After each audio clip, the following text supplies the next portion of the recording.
الورى رتبة وارفع. يا ربي صل على محمد اسم البرايا جاها وأوساع. يا ربي صل على محمد اسم البرايا جاها وأوساع. يا ربي صل على محمد واسلك بنا ربي خير محيا.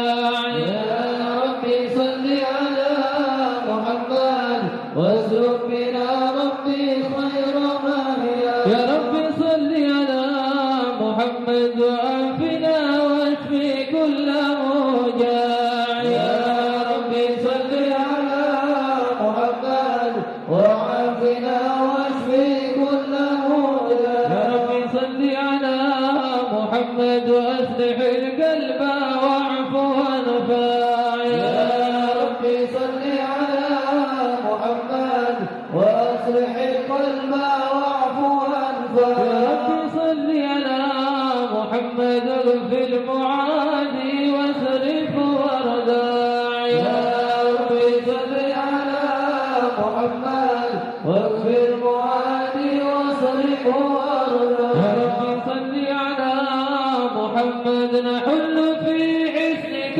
الممنع. يا ربي صل على محمد نحل في حسنك الممنع. يا ربي صل على محمد رب ارضى عنا رضاك الأرفع.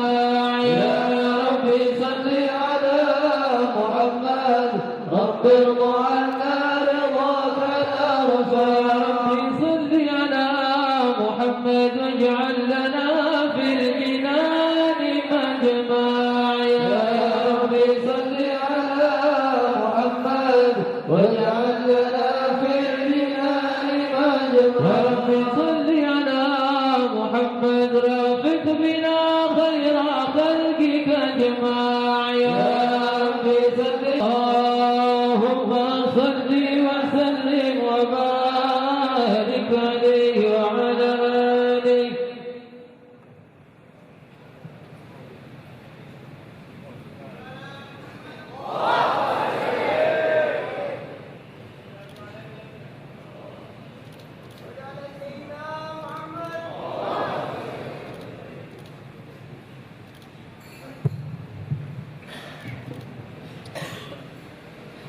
أعوذ بالله من الشيطان الرجيم. بسم الله الرحمن الرحيم. إنا فتحنا لك فتحا مبينا ليغفر لك الله ما تقدم من ذنبك وما تأخر ويتم نعمته عليك ويهديك صراطا مستقيما وينصرك الله نصرا عزيزا. لقد جاءكم رسول من أنفسكم عزيز عليه ما عنتم حريص عليكم بالمؤمنين رؤوف رحيم. فإن تولوا فقل حسبي الله حسبي الله لا إله إلا هو عليه توكلت وهو رب العرش العظيم. إن الله وملائكته يصلون على النبي يا أيها الذين آمنوا صلوا عليه وسلموا تسليما.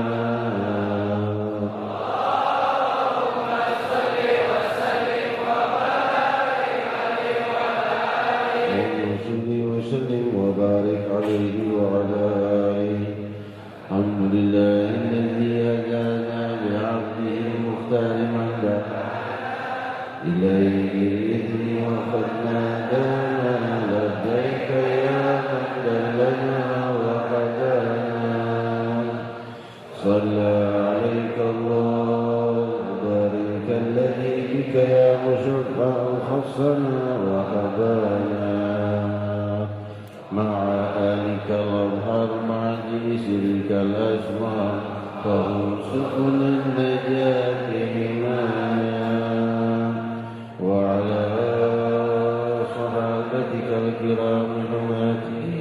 فأصبحوا لولائه عدوانا التابعين لهم بصدق ما حدا هذه المودة هيج الأشجانا والله ما ذكر الحبيب لدى المحيط إلا وضحى والها النشوانا أين المحبون الذين عليهم بذل النفوس مع النفائس هانا لا يسمعون بذكر طه المصطفى إلا بهم ضعف وأبانا فاحتاجت الأرواح تشتاق لقاء وتهن تسأل ربها رضوانا حال المهدين كذا فاسمع إلى سير المشفع وريه الآذانا وانشد إلى أوصاف طه المجتبى واعدل لقلبك يمتلئ وجدانا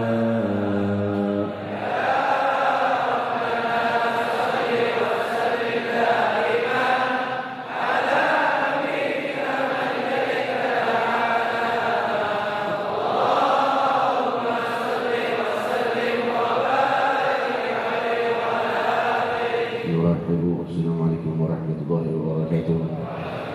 نرحب بحضوركم فضيلة الشيخ الداعي إلى الله فضيلة شيخنا العارف بالله الشيخ هشام الكرباني متعنا الله به، فضيلة الشيخ الداعي إلى الله الشيخ جبريل متعنا الله به.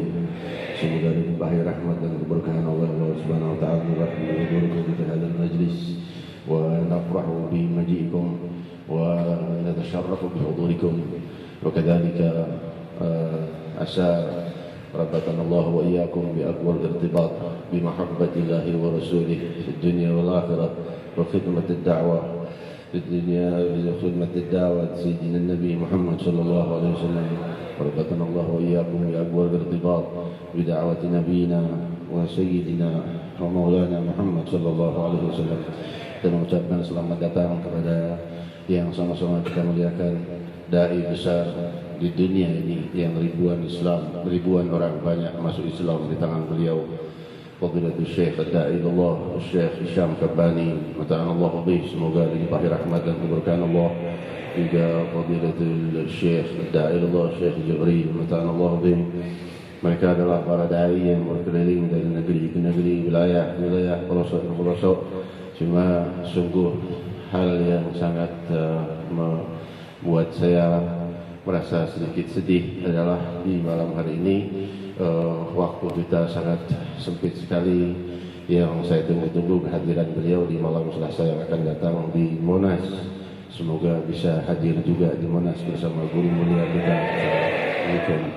Juga Fadilatul Sayyid Al-Walid Al-Habib Abdul Rahman Al-Habsyi mata'ana Allah bih. Fadilatul Sayyid Al-Walid Al-Habib Ali Al-Qar mata'ana Allah bih. Fadilatul Sayyid Al-Habib Hussein Al-Musawa. Fadilatul Sayyid Al-Habib Hisham Al-Musawa. Fadilatul Sayyid Al-Habib Zaid Al-Haddad.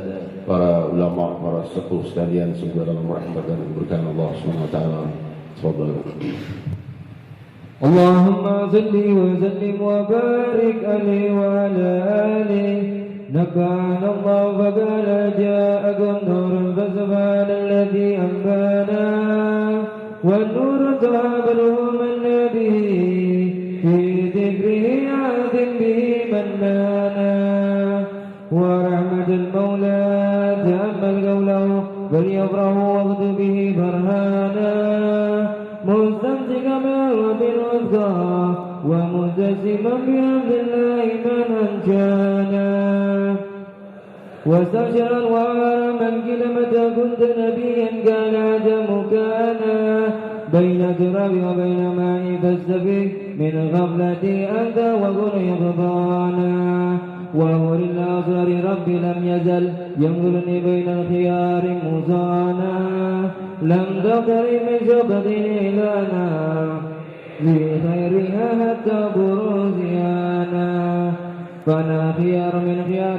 قد خرجت من نكاه الإله أوصانا قهر الله ما غدره وما برك مثله إنسانا وبحبه وبذكره ونسره وتوكيله رب العرش قد أوصانا يا ربنا صل وسلم دائما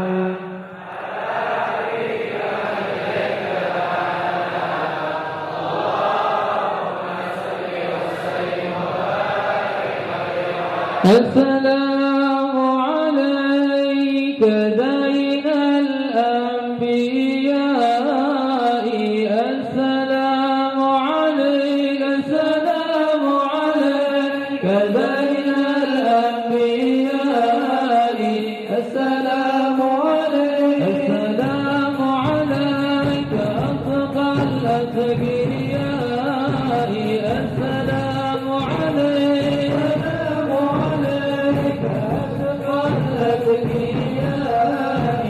السلام عليك السلام عليك أسف الأسفياء السلام عليك أسف الأسفياء السلام عليك السلام عليك أزكى الأزكياء السلام عليك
اللهم صل وسلم وبارك عليه وعلى آله.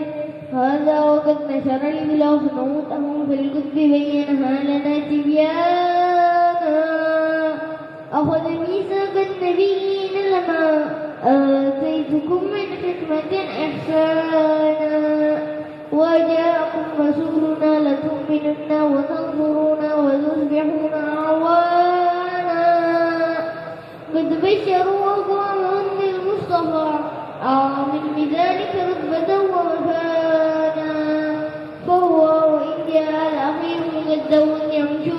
لواء من نادانا يا أمة الإسلام أول جامع ومجمع أنا قد لا توانا حتى هناك الرعب الضرباء وكل يسمع لدونك للنفق بكبانا ولواء حق الله جل بيدي والأول الآخر نادنا وأكرم الخلق على الله أنا ولقد حباك الله منه حنانا وسوف يعطيك فضله جل من موت تغفر عن أعضاء نهانا بالله جل ذكره محمد كيف تزيح عن القلوب الرانا يا ربنا صل وسلم دائما على حبيبك من إليك دعانا اللهم صل وسلم وبارك على الله الله الله الله الله الله كلما ناديت يا الله قل يا عبدي أنا الله كلما ناديت يا الله قل يا عبدي أنا الله الله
وبارك عليه وعلى آله.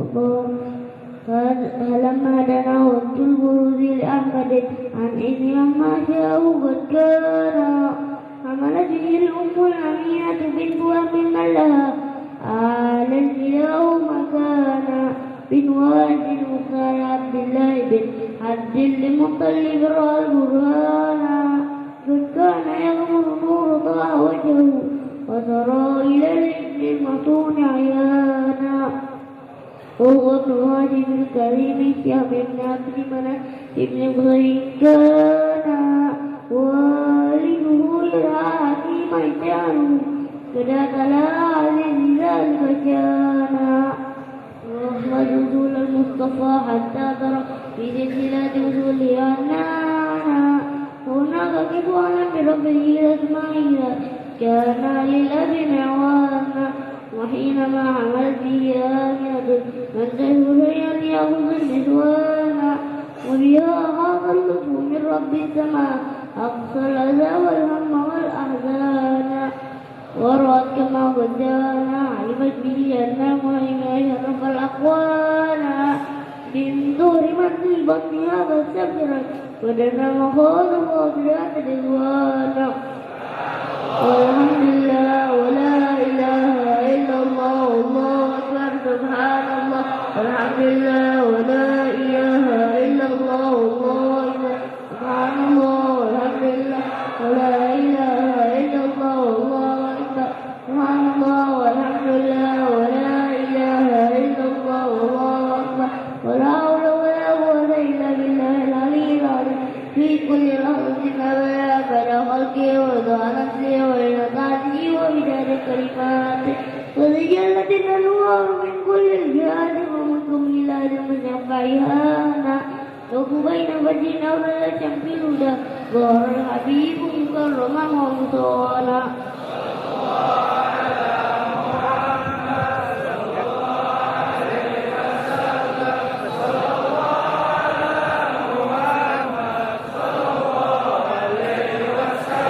يا نبي سلام عليك يا رسول سلام عليك يا حبيب سلام عليك يا رسول الله صلوات الله عليك يا نبي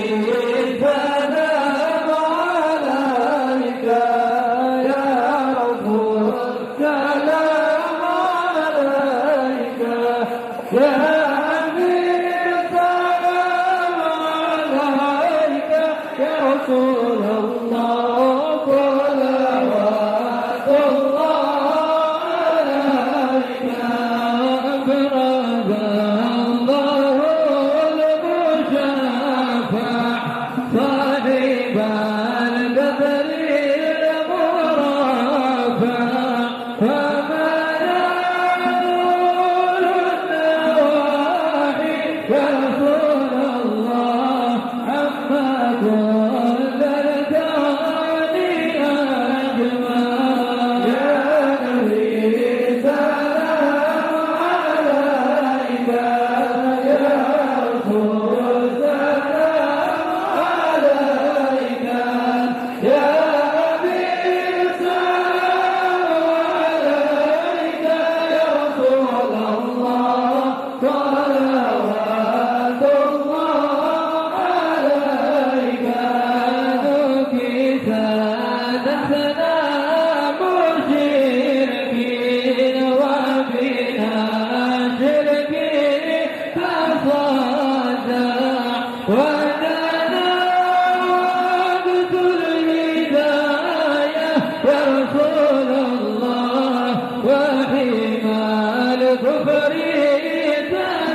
حاشاك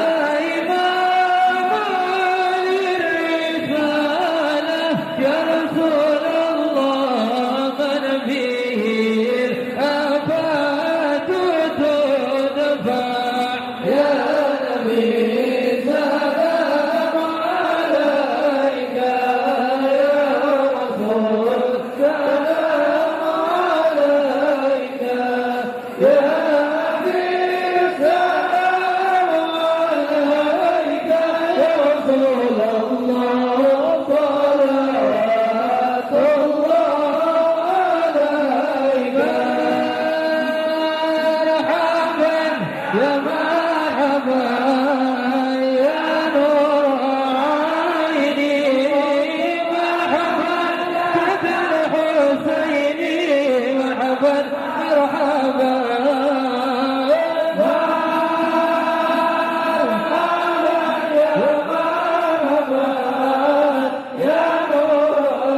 رسول الله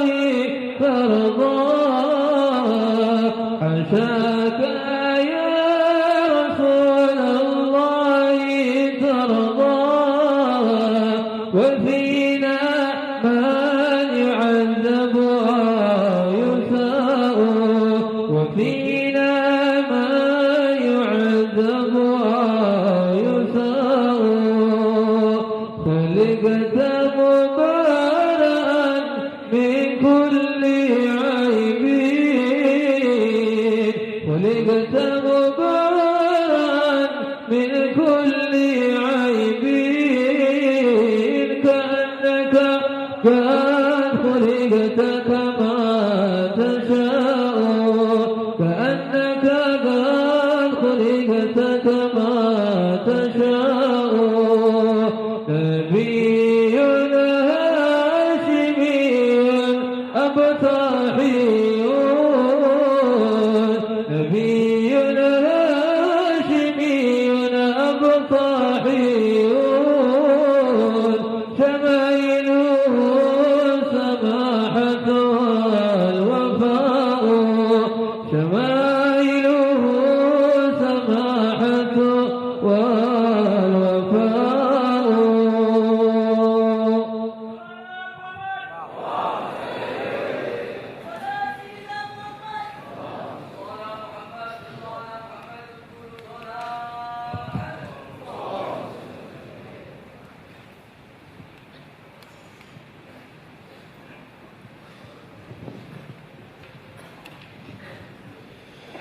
Assalamualaikum warahmatullahi wabarakatuh.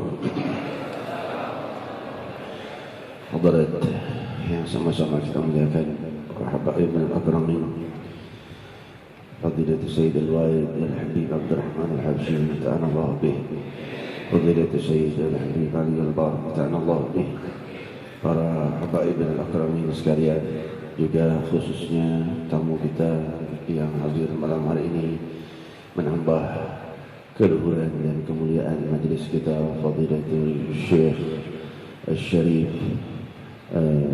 Da'ilullah Syekh Hisham Kabbani Al-Hasani mata'an Allah bih, juga Fadilatul Syekh Da'ilullah Syekh Jibril mata'an Allah bih, para rombongan sekalian dari Singapura dan juga dari wilayah hadirin hadirat yang malam ini dikabarkan 50.000 muslimin muslimat, dan juga para pemirsa di streaming website www.majlisrasulullah.org di seluruh penjuru barat dan timur. Kembali kita baca hadis Rasulullah SAW yang sebelumnya, dan saya sampaikan sanad kita kepada Imam Bukhari alaihi rahmatullah. وقال عن شيخنا مربينا العلامة المسلم الحبيب عمر بن محمد بن سالم بن حفيظ، وأخذ عن شيخه العلامة الحافظ المسند الحبيب إبراهيم بن عمر بن عقيل بن يحيى، وأخذ عن شيخه العلامة الحافظ المسند الحبيب علي بن عبد الرحمن الحبشي كويتان، وأخذ عن شيخه العلامة الحافظ المسند الحبيب عبد الله بن عمر الشاطري، وأخذ عن شيخه العلامة الحافظ المسند الحبيب علي بن محمد الحبشي سنكدرر، وأخذ عن شيخه العلامة الحافظ المسند الحبيب عبد الرحمن المشهور صاحب الفتاوى، وأخذ عن شيخه العلامة الحافظ المسند الحبيب عدروس بن عمر الحبشي صاحب اليواقيت، وأخذ عن شيخه العلامة الحافظ المسند الحبيب عبد الله بن حسين بن طاهر صاحب المسيلة، وأخذ عن شيخه العلامة الحافظ المسند الحبيب عبد الله بن حسين بن طاهر صاحب المسيلة، وأخذ عن شيخه العلامة الحافظ المسند الحبيب عمر بن سكاف السكاف صاحب الوادي، ومرجع السند أهل الحضرموت إليه، وأخذ عن شيخه وأبيه العلامة الحافظ المسند الحبيب سقاف بن عمر السقاف، وأخذ عن شيخه العلامة المسند حجة الإسلام الإمام عبد الله بن عبد الرحمن بالفقيه علامة الدنيا وأخذ عن شيخه العلامة المسند حجة الإسلام الإمام عبد الله بن علي الحداد صاحب الراتب، وأخذ عن شيخه العلامة الحافظ المسند الحبيب عبد الرحمن بن عبد الله بن أحمد هارون،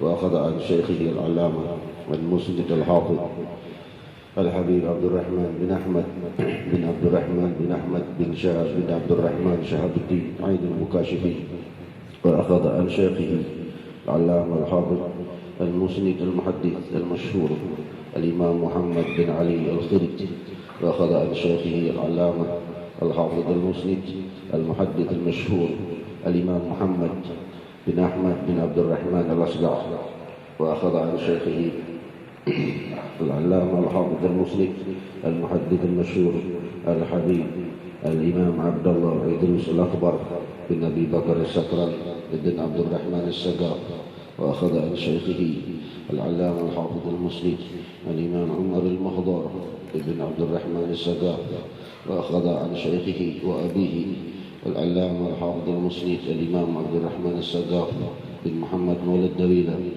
وأخذ عن شيخه العلامة الحافظ المسند الإمام محمد بن علي صاحب العمائم، وأخذ عن شيخه العلامة الحافظ المسند الإمام عبد الله بن علوي الغيور، وأخذ عن شيخه وأبيه العلامة الحافظ المسند الإمام علوي الغيور ابن الفقيه المقدم محمد بن علي بعلوي، وأخذ عن شيخه وأبيه العلامة المسند حجة الإسلام الفقيه المقدم محمد بن علي بعلوي، وأخذ عن شيخه العلامة الحافظ المسند الإمام محمد بن أحمد بن جديد، وأخذ عن شيخه العلامة الحافظ المسند الإمام أبي عبد الله محمد بن إسماعيل بن أبي الصائف اليماني، وأخذ عن شيخه العلامة حافظ المسند الإمام الشيخ عبد الحسن علي بن أحمد الأطرابلسي، وأخذ عن شيخه العلامة حافظ المسند الإمام الشيخ عيسى بن أبي ذر الهروي، وأخذ عن شيخه الحافظ المسند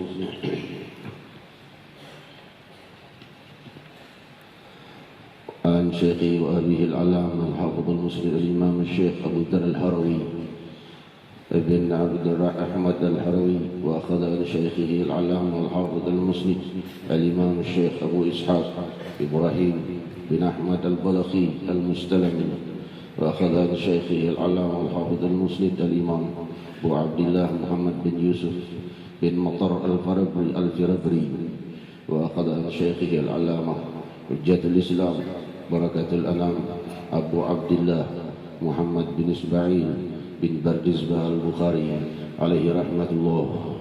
Sanad ini di atas saya ringkaskan satu jalur sebab terdapat pecahan pada jalur setiap sanadnya yang banyak, namun saya ambilkan satu jalur tunggal saja karena jalurnya ada yang terpecah-pecah yang menjadikan semakin kuatnya sanad ini, karena setiap murid mempunyai beberapa guru dan beberapa guru ada yang berpadu sanad, selanjutnya ada yang berjalur ke sanad lain menuju kepada Imam Bukhari.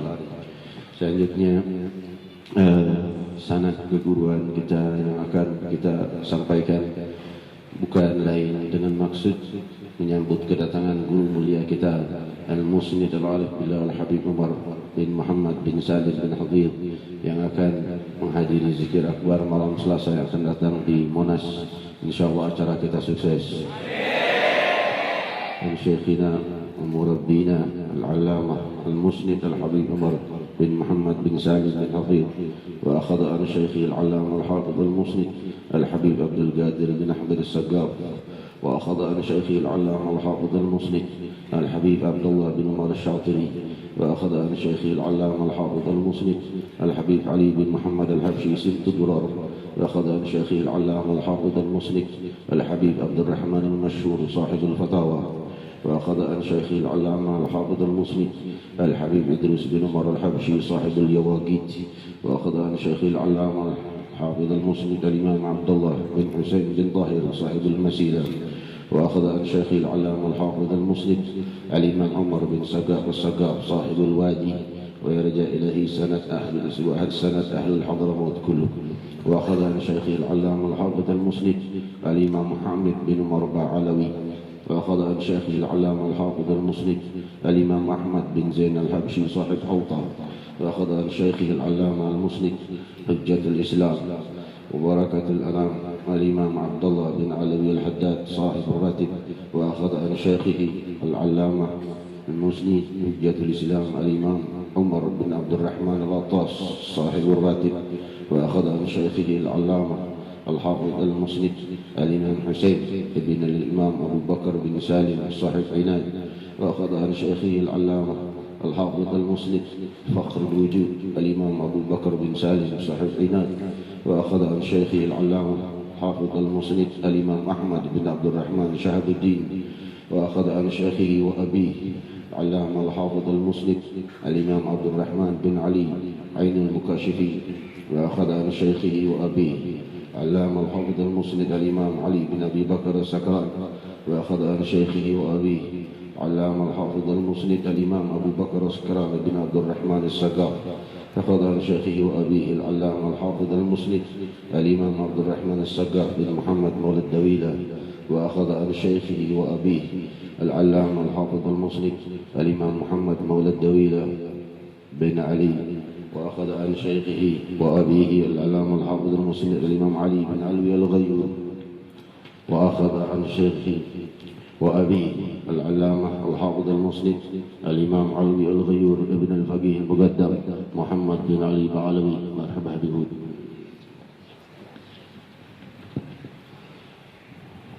وأخذ عن شيخه وأبيه العلامة المسند حجة الإسلام الإمام فقيه المقدم محمد بن علي بعلوي.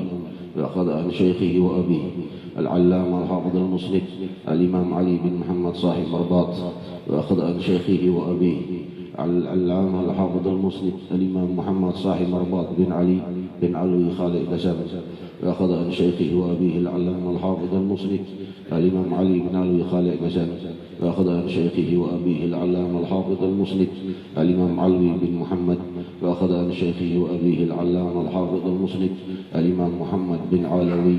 وأخذ عن شيخه وأبيه العلامة الحافظ المسند الإمام علوي بن عبيد الله. وأخذ عن شيخه وأبيه العلامة الحافظ المسند الإمام عبيد الله ابن أحمد المهاجر.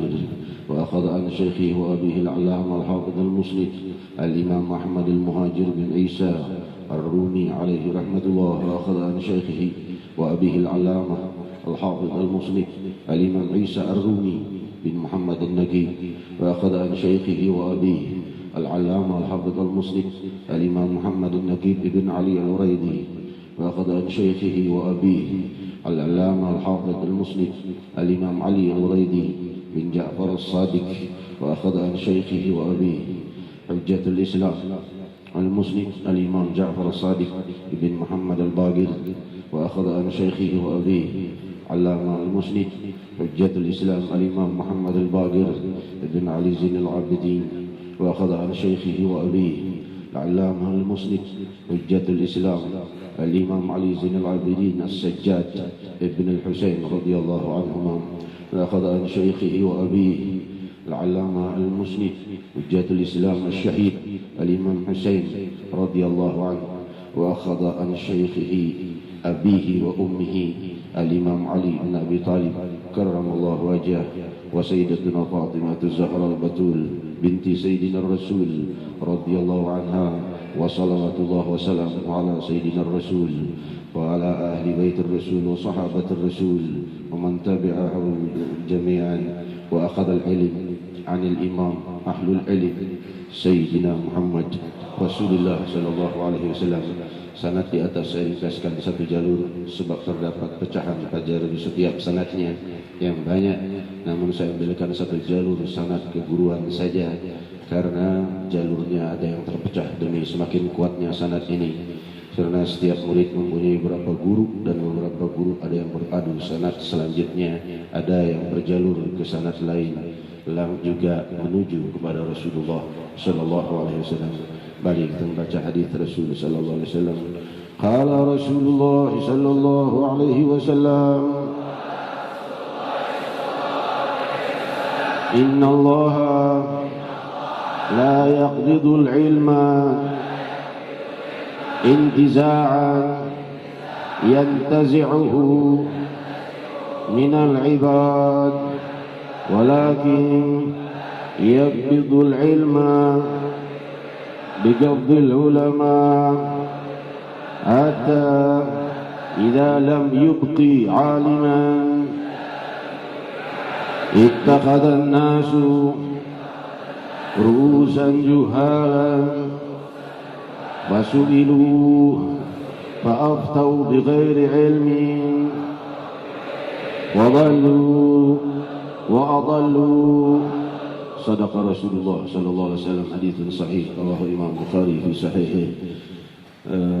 مرحبا بكم شيخنا الكريم الحبيب هود بن محمد باقر الطاس متعنا الله به. حمدا لرب خصنا بمحمد وأنقذنا من ظلمة الجهل والدياجل. الحمد لله الذي هدانا بعبده المختار من دعانا إليه بالإذن وقد نادانا. لبيك يا من دلنا وحدانا. صلى الله وسلم وبارك عليه وعلى آله. الحمد لله الذي جمعنا في هذا المجمع الكريم، والحمد لله الذي جمعنا في هذا الشهر العظيم، والحمد لله الذي جمعنا في هذه الجلسة العظيمة. نور الله قلوبنا وإياكم بنور محبة الله ورسوله وخدمة رسول الله ورسوله وبعمل بشريعة وسنة رسول الله. يا رحمن يا رحيم، بارك الله لنا وإياكم في هذه الجلسة المباركة والحاضرين والمستمعين أجمعين في مشارق الأرض ومغاربها.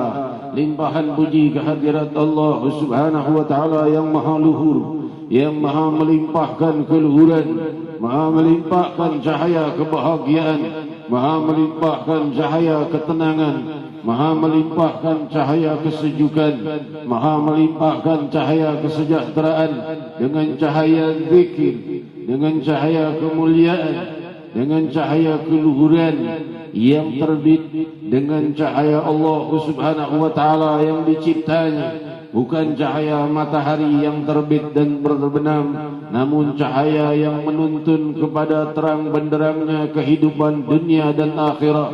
Sirajan munira Sayyidina Muhammad sallallahu alaihi wasallam wa baraka alaihi wa ala alihi.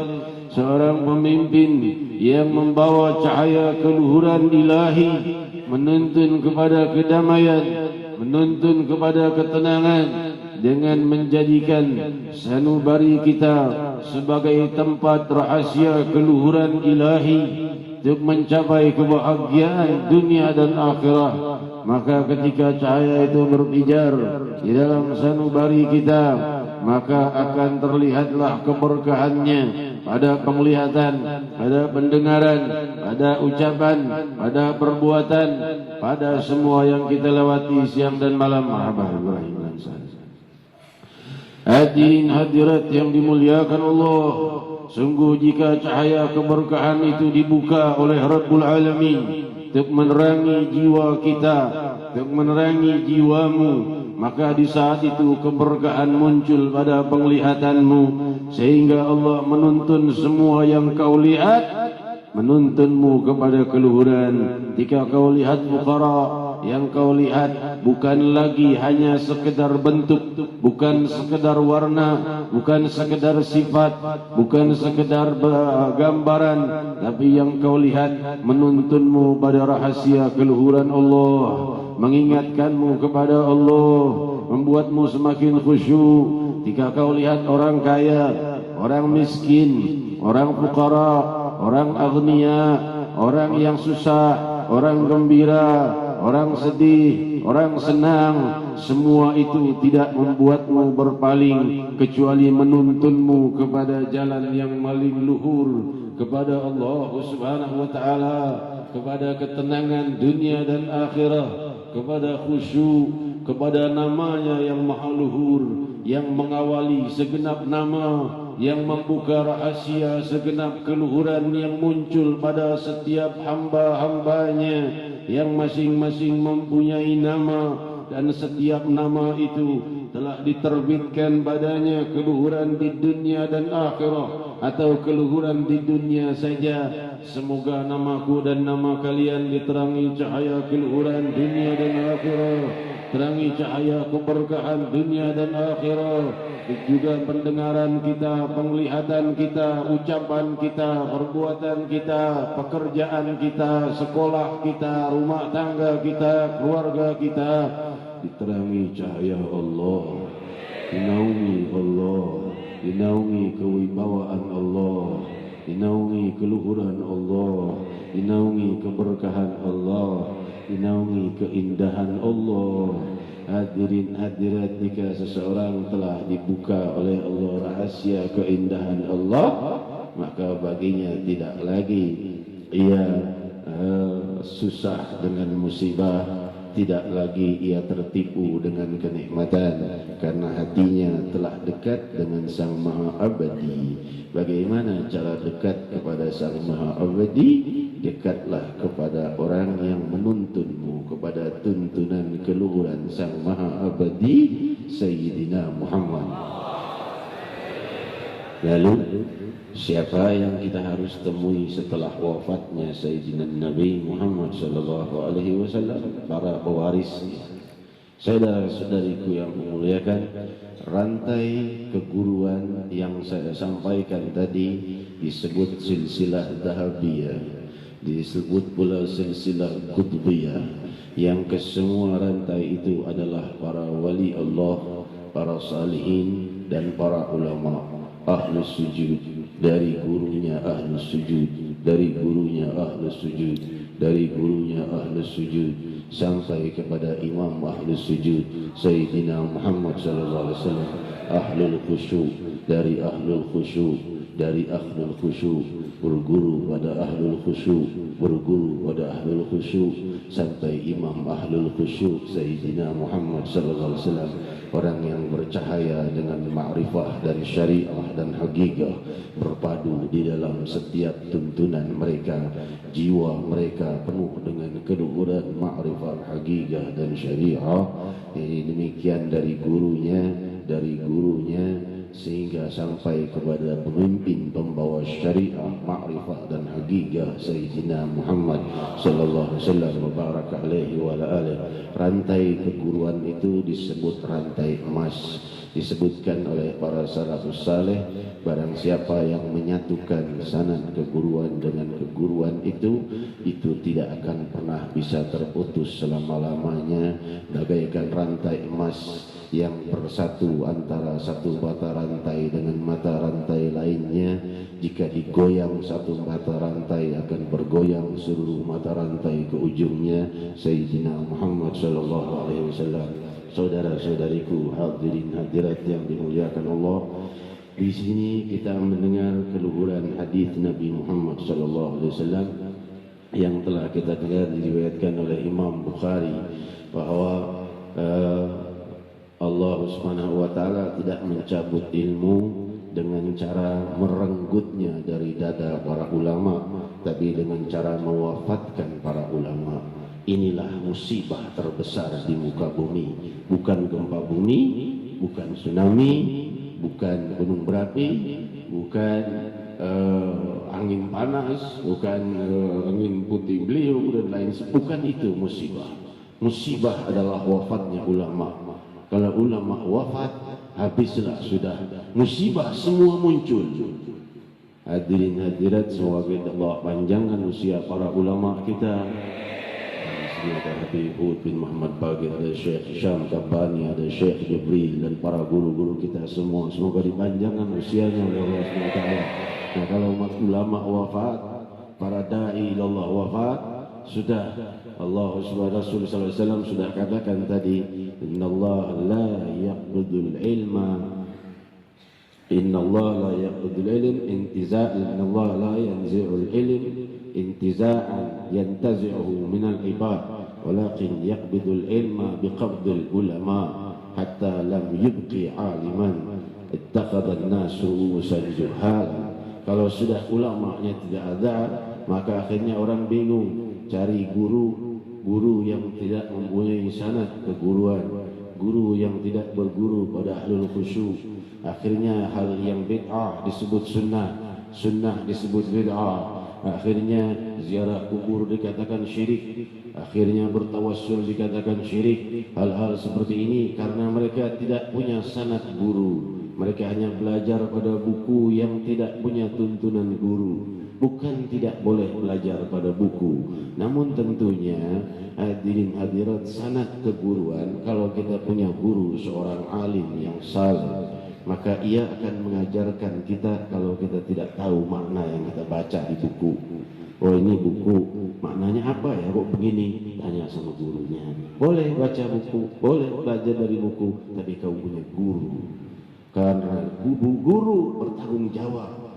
Seandainya kalau kau salah, di hari kiamat guru bertanggung jawab atas kesalahanmu. Dipanggil gurunya, tanggung jawab kamu, ajaranmu nggak benar.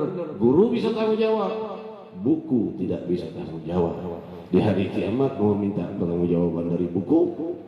Maka oleh sebab itu keguruan adalah sangat penting. Berpegang teguhlah dengan rantai sanad keguruan. Para ulama-ulama kita semuanya di sini mempunyai sanad keguruan. Yang hadir di sini punya sanad keguruan masing-masing. Namun kalau kita di Jakarta, para habaib, para ulama kita jelas ya. Kiai Syafi'i Hazami, Kiai almarhum Syafi'i Hazami, Kiai almarhum Abdullah Syafi'i, sanad keguruan mereka sampai kepada para sanad yang saya sebutkan tadi. Juga di sini para ulama kita punya sanad keguruan, bukan kosong. Ya, oleh sebab itu pegang, jangan sampai kita tak tahu berguru pada orang yang tidak punya sanad keguruan. Karena Rasul sudah menyampaikan hatta sampai lam yubqi aliman.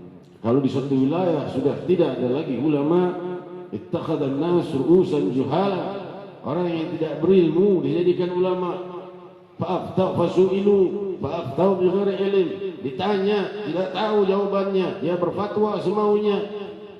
Wadallu wa adallu. Sesat dan menyesatkan. Maka peganglah guru-guru yang saleh, guru-guru yang mulia, yang berilmu dan mempunyai sanad keguruan kepada Rasulullah sallallahu alaihi wasallam.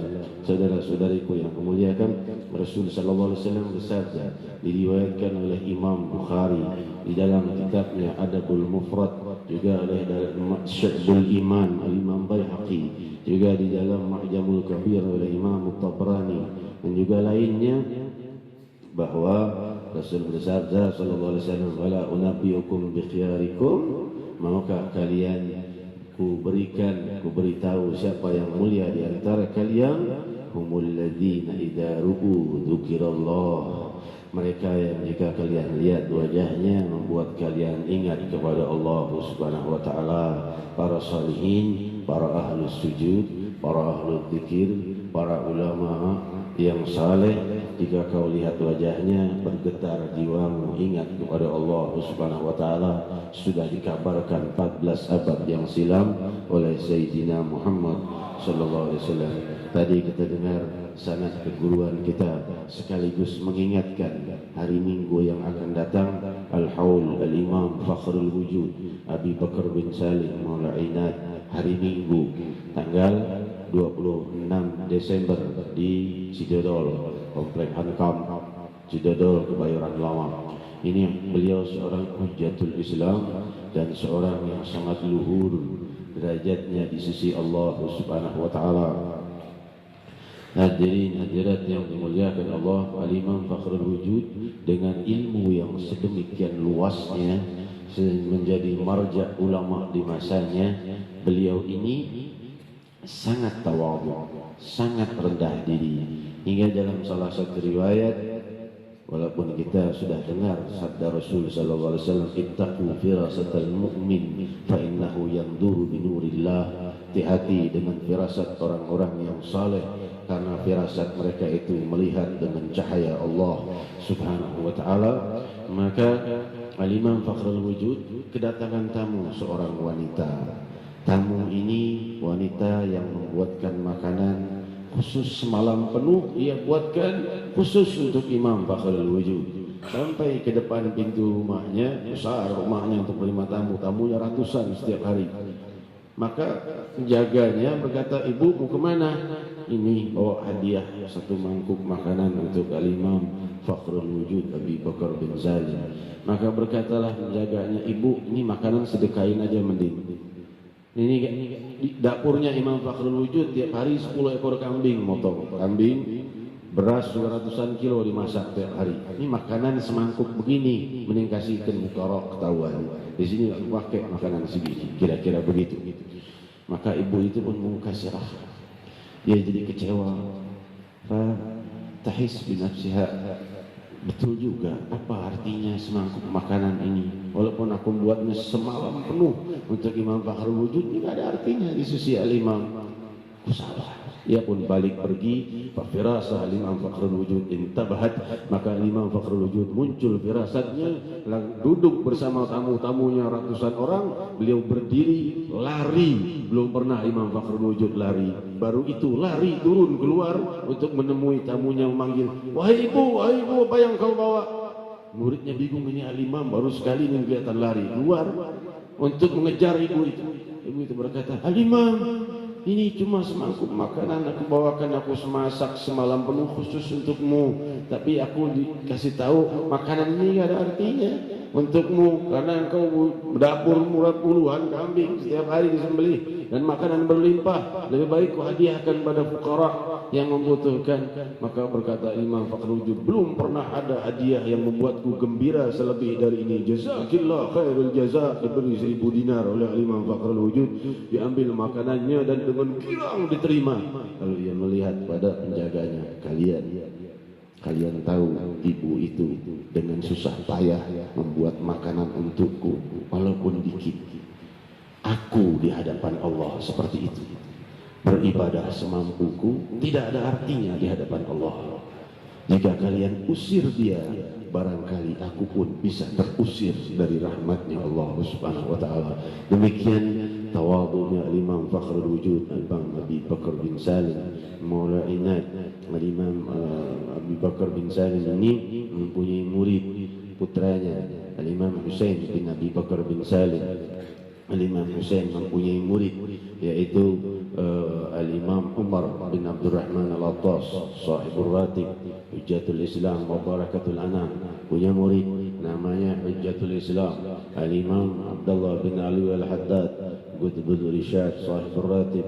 Hadirin hadirat, Imam Abdullah bin Alawi Al-Haddad punya murid namanya Imam Ahmad bin Zain Al-Habsyi alaihi rahmatullah, sahibul hawtah. Imam Ahmad bin Zain Al-Habsyi ini dikatakan oleh Imam Haddad salah satu muridku yang sampai derajatnya ke kedalaman ilmu syariahnya seperti Imam Syafi'i adalah muridku Ahmad bin Zain Al-Habsyi sahibul hawtah. Kok bisa derajat ilmu syariahnya sejajar dengan Imam Syafi'i? Demikianlah luasnya syariatul mutahharah para imam-imam kita terdahulu. Ini baru muridnya Imam Haddad. Gimana Imam Haddadnya, gimana gurunya Imam Attas, gimana gurunya sampai kepada Imam Fakhrul Wujud Abi Bakar bin Salim yang akan kita rayakan, kita peringati haulnya hari Minggu pagi 26 Desember pada jam 8 pagi di Komplek Ankam Cidodol bersama guru mulia kita Al-Musnid Al-Arif Billah Al-Habib Umar bin Muhammad bin Salim bin Hafidh. Hadirin hadirat yang dimuliakan Allah, selebaran sudah disebarkan. Yang mempunyai waktu hadir dikabarkan juga pada teman-teman. Sungguh para imam-imam yang terdahulu itu bukanlah seperti yang dikatakan oleh mereka-mereka yang mengatakan mereka itu cuma ahli bisanya ziarah, salawatan, cuma hal-hal yang syirik yang mereka perbuat. Sungguh mereka itu para imam-imam besar. Kita tidak menyaingi mereka. Salah satu dari murid dan Imam Ahmad bin Zain Al-Habsyi adalah Imam Abdullah bin Abdurrahman Balfaqih Allamatud Dunya. Ia digelari Allamatud Dunya karena di saat itu tidak ada orang melebihi ilmunya. Ia berkata, aku punya 8 cabang ilmu yang belum sempat kuajarkan. Saat beliau wafat, belum sempat kuajarkan 8 cabang ilmu itu hilang karena tinggal aku yang mengetahuinya. Kenapa bisa demikian? Karena belum ada murid-muridnya yang mencapai derajat untuk bisa mempelajari 8 cabang ilmu itu. Salah satu kejadian ketika di Makkah Al-Mukarramah di musim haji, saat itu belum seperti sekarang, segala-gala syirik, segala-gala bid'ah. Zaman itu Makkah Al-Mukarramah penuh ulama, penuh para mufti, penuh para hujjatul Islam. Di saat itu ada satu orang bertanya pertanyaan yang tidak terjawab. Tidak ada yang bisa jawab. Di situ ada Imam Abdullah bin Abdurrahman Balfaqih, alamatud dunia, sedang pergi haji, kan pakai ihram, enggak ketahuan. Ya, ia diam saja, ia berkata pada orang di sebelahnya, orang awam, kamu jawab pertanyaannya, itu jawabannya ini, jawab. Maka orang itu berdiri, jawabannya anu. Itu guru mufti Makkah lihat, kamu siapa kamu? Datang dari mana kamu? Dia bilang, saya orang biasa, saya bukan ulama. Mustahil kamu tahu jawabannya. Ini tidak ada yang tahu jawabannya kecuali alamatud dunya Al-Imam Abdullah bin Abdurrahman Balfaqih. Kamu pasti muridnya? Bukan. Kamu kenal dengannya? Tidak. Kamu tahu dari mana? Ini orang di sebelahku. Ternyata Al-Imam Abdullah bin Abdurrahman Balfaqih di sebelahnya sedang duduk. Ya, wahai imam, tolong maju ke depan, jangan duduk di belakang. Maju ke depan, lantas tolong baca, ajarkan kami tafsir. Tafsir? Aku musim haji, berapa lama aku harus duduk di sini? Sebisanya wahai imam. Aku mulai dari awal atau ayat mana? Dari awal ya imam. Ya berkata, aku cuma punya waktu beberapa belas hari di sini. Maka ia pun duduk mensyarahkan makna kalimat ba dari Bismillahirrahmanirrahim. Ayat pertama surat Al-Fatihah. Huruf pertama kalimat ba dari Bismillahirrahmanirrahim belum selesai selama belasan hari majelis sampai beliau pulang ke Hadramut selesai masa haji, belum selesai syarah tentang kalimat ba dari makna Bismillahirrahmanirrahim. Hadirin hadirat yang dimuliakan Allah, demikian keluasan mereka, dan di dalam ma'rifah dan hakikat pun mereka adalah lautan dan samudera ma'rifatullah subhanahu wa ta'ala, warisan dari Sayyidatina Fatimah Zahra radhiyallahu anha wa ardaha, bid'at Rasulullah sallallahu alaihi wasallam, dan babul ilm Sayyidina Ali bin Abi Talib karramallahu wajhah, khulafaur rasyidin, muhajirin dan ansar. Rahasia keluhuran itu terwariskan dari zaman ke zaman, dan kita jauh dari mereka, namun rantai keguruan masih terurai ke hadapanmu untuk menyambung sanad keguruan kita kepada baginda Rasulullah sallallahu alaihi wasallam, hingga kita berpegang dengan guru kita yang mempunyai sanad kepada guru kita sampai kepada Rasulullah sallallahu alaihi wasallam. Saudara-saudariku yang aku muliakan, demikian para imam-imam besar kita, demikian Al-Imam Bukhari yang tadi kita baca sahihnya, seorang ahlul khusyuk. Beliau ini usia 10 tahun dah hafal Al-Quran, 12 tahun sudah hafal 200.000 hadis sahih, umur 12 tahun hafal 200.000 hadis sahih. Lalu beliau di umur 20 tahun sudah hafal 600.000 hadis. Lalu beliau meneruskan kedalaman ilmunya, diriwayatkan di dalam Tadhkiratul Hufadh dan Siyar A'lamul Nubala, bahwa ketika Imam Bukhari datang kepada Imam Muhammad bin Salam, Hujjatul Islam dan Muhaddits, dia berkata, Imam Muhammad bin Abdul Salam ini, Muhammad bin Salam ini berkata, ini kalau si anak kecil ini ada di sini, aku jadi terbata-bata membaca hadis dengan sanadnya, karena dia ini ahli hadis yang lebih dari aku. Ketika ia pergi, maka berkata Imam Muhammad bin Salam, kalian mau tahu seorang anak yang hafal lebih dari 70.000 hadis dengan sanadnya dan hukumatannya? Itu dia, Abu Abdullah Muhammad bin Ismail bin Bardizbah Al-Bukhari alaihi rahmatullah. Maka dikejar oleh tamunya, wahai bocah, betul kamu hafal 70.000 hadis? Dia berkata, lebih dari itu sebenarnya. Kau boleh tanya hadisnya, kau boleh tanya sanad dan perawinya, akan kukatakan tanggal lahirnya, bulannya, wafat tahunnya, wafat lahirnya, sifatnya, tinggalnya, gurunya, riwayat hidupnya, setiap riwayatnya, semua akan kusampaikan dari bulan, lahir tanggal sekian, wafat tanggal sekian, gurunya si anu, sifatnya anu, tinggalnya di anu, dari bulan sampai kepada Rasul sallallahu alaihi wasallam lebih daripada 70.000 hadis saat ia masih bocah. Demikian Imam Bukhari alaihi rahmatullah. Oleh sebab itu ketika Imam para muhaddits lainnya sudah menganggap Imam Bukhari adalah Sayyidul Muhadditsin, raja dari semua ahli hadis. Ketika Imam Bukhari ini juga orang yang sangat cinta kepada Sayyidina Muhammad sallallahu alaihi wasallam dan orang yang sangat bersih dari segala maksiat. Dia tidak mau menyakiti perasaan orang lain, tidak mau menertawakan kebodohan orang lain. Saat beliau membacakan hadis dengan sanadnya, maka ada satu orang yang takjub melihat beliau karena hebatnya menyampaikan sanad. Beliau tertawa di dalam hatinya, menertawakan orang itu di dalam hatinya, bukan dengan tertawa, tidak, hanya dalam hati saja. Lihat orang takjub, lihat dia bacakan sanad, dalam hatinya tertawa. Selesai ceramah dia kejar itu orang, dicari, baru ketemu besok harinya. Ya minta maaf, minta ridho, aku menertawakanmu di dalam hatiku tadi. Hadirin hadirat, demikian Imam Bukhari. Imam Bukhari mendengar satu kali hafal, satu kali mendengar hafal, satu kali membaca hafal. Jenius. Namun dia juga seorang arif billah. Kita teruskan. Al-Imam Bukhari ketika dicoba di Baghdad, dikatakan ada orang namanya Muhammad bin Ismail bin Bardizbah al-Bukhari, ahli hadis. Kita coba, para muhaddits datang. Sanad hadis disebutkan 100 hadis dengan sanad yang diacak-acak, yang dibolak-balik, sanadnya dibikin kacau. Dari bulan dikacau, bolak-balik. Dari Rasulullah sallallahu alaihi wasallam. Tahu enggak kamu hadis itu? Imam Bukhari berkata, tidak tahu sanadnya. Hadis kedua diacak-acak lagi sanad perawinya, sampai ke hadisnya. Tahu enggak sanad hadis itu? Tidak tahu. Sampai 100 hadis, tidak satu pun yang Imam Bukhari mengatakan tahu. Dia mengatakan tidak tahu. Ditertawakan. Oleh Imam Bukhari berdiri berbicara, maaf tadi hadis yang kau sampaikan, kau sebutkan ini. Yang betul sanadnya ini sampai ke Rasul sallallahu alaihi wasallam. Hadis kedua yang kau sebutkan dari bulan itu salah. Yang benar dari bulan sampai kepada Rasul. Yang mendengar satu kali hafal. Ucapan yang salah diulang lalu dibetulkan. Yang salah diulang dibetulkan. Yang salah diulang dibetulkan sampai 100 hadis. Maka orang mengakui dia adalah Sayyidul Muhadditsin, namun dia sangat mencintai Sayyidina Muhammad.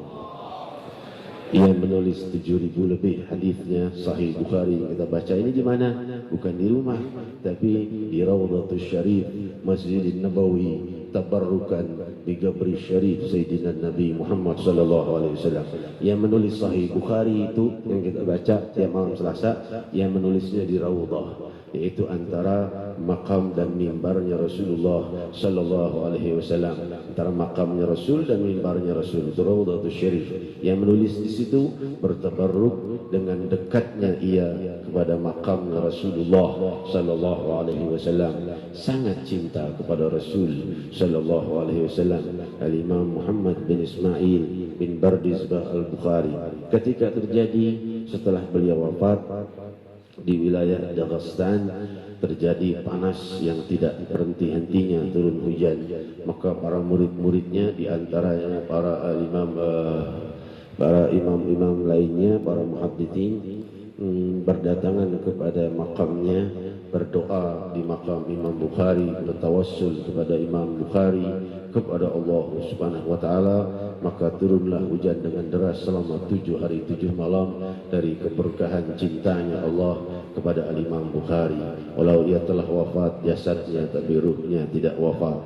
Kalau para syuhada dikatakan oleh Allah, la taqulu liman yuqtalu fi sabilillahi amwat bal hum ahya. Jangan kalian katakan walakin la tash'urun. Jangan kalian katakan orang-orang yang wafat di jalan Allah itu wafat. Sungguh mereka hidup dan mereka diberi rezeki oleh Allah tanpa kalian sadari. Kalau seperti itu rahasia keluhuran mereka, lebih lagi para salihin. Sungguh Allah telah berfirman, إنما وليكم الله ورسوله والذين آمنوا الذين يقيمون الصلاة ويؤتون الزكاة وهم راكعون ومن يتولى الله ورسوله والذين آمنوا فإن حزب الله humul ghalibun. Allah berfirman, sungguh yang menjadi pengayom kalian, pelindung kalian, penaung kalian Allah dan Rasulnya dan para salihin dan ulama. Mereka yang melakukan salat, menunaikan zakat dan banyak beribadah, sungguh ya mereka yang menjadikan Allah dan Rasulnya dan orang-orang yang mukmin, salihin, ulama itu sebagai pengayom dan pelindung, sungguh pasukan Allah lah yang pasti menang. Saudara-saudariku yang kumuliakan, maksudnya bukan berarti ada Tuhan kedua, ketiga. Ini malam Selasa yang lalu sudah saya bahas. Maksudnya bukan itu, namun rahasia kekuatan dan kemenangan Allah wariskan kepada Sayyidina Muhammad sallallahu alaihi wasallam dan Rasul mewariskan kepada para salihin ulama. Hadirin hadirat, sebagaimana sabda Rasul sallallahu alaihi wasallam, "U'titu mafatih khazainil ard hatta wudi'at bi yadi." Sungguh diberikan ke tanganku seluruh kunci-kunci kesuksesan dunia sampai diberikan di kedua telapak tanganku. Berkata Abu Hurairah, maka wafatlah Rasul sallallahu alaihi wasallam wa antum tastakhrijunaha. Demikian riwayat Sahih Al-Bukhari. Wafat Rasul sallallahu alaihi wasallam, kalianlah yang mewarisinya, yaitu rahasia kesuksesan di dunia dan akhirat. Hadirin hadirat yang dimuliakan Allah, saya tidak berpanjang lebar, kita mengucapkan terima kasih sebesar-besarnya dengan kunjungan yang tamu yang kita hormati dan Fadilatul Syekh Ad-Da'i ilallah Al-Syarif Syekh Hisham Kabbani Al-Hasani alaihi mata'anallahu bih, semoga dipanjangkan usianya dalam keluhuran. Dan juga Syekh Jibril Ad-Da'i ilallah, semoga dipanjangkan usia beliau dalam rahmat dan keluhuran. Semoga para ulama dan salihin kita dijaga oleh Allah. Jangan sampai wafat ulama dan salihin habis sudah muncul gempa bumi, muncul tsunami. Tapi kalau gemuruh zikir masih dikumandangkan di muka bumi, tidak akan datang hari kiamat. Sebagaimana sabda Rasulullah sallallahu alaihi wasallam, la taqumus sa'ah hatta alla yuqala fil ardi Allahu Allah, wa la taqumus sa'ah ala rajulin yaqulu Allahu Allah. Barang tiada akan datang hari kiamat selama masih ada di muka bumi yang memanggil nama Allah Allah, dan tidak akan menimpa seseorang, kiamat itu tidak akan menimpa seseorang yang menyeru nama Allah Allah, tentunya dari umat Sayyidina Muhammad sallallahu alaihi wasallam. Mari kita berdoa demi suksesnya acara kita hari Minggu malam Selasa yang akan datang, zikir akbar bersama guru mulia kita Al-Arif Billah Al-Habib Musnid Al-Allam Al-Habib Umar bin Muhammad bin Salim bin Hafidh, yang juga insyaAllah malam tahun baru di Gelora Bung Karno bersama beliau. Zikir akbar ini sukses. Sungguh kita sangat miris dengan kejadian para pecinta, para muslimin muslimat umat Nabi Muhammad sallallahu alaihi wasallam.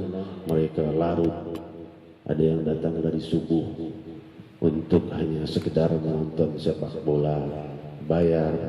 Ada yang 150.000 sampai 500.000 mereka bayar untuk meninggalkan zuhur, asar, maghrib, la ilaha illallah, hanya untuk melihat benda bulat yang ditendang dan dikejar lagi.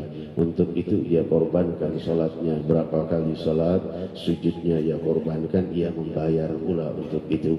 Padahal orang yang beriman layaknya rela mati daripada harus meninggalkan satu waktu salat panggilan Allah Subhanahu wa taala. Apa yang terjadi dengan kerusakan umat ini? Semoga Allah bangkitkan generasi ahlus sujud. Tidak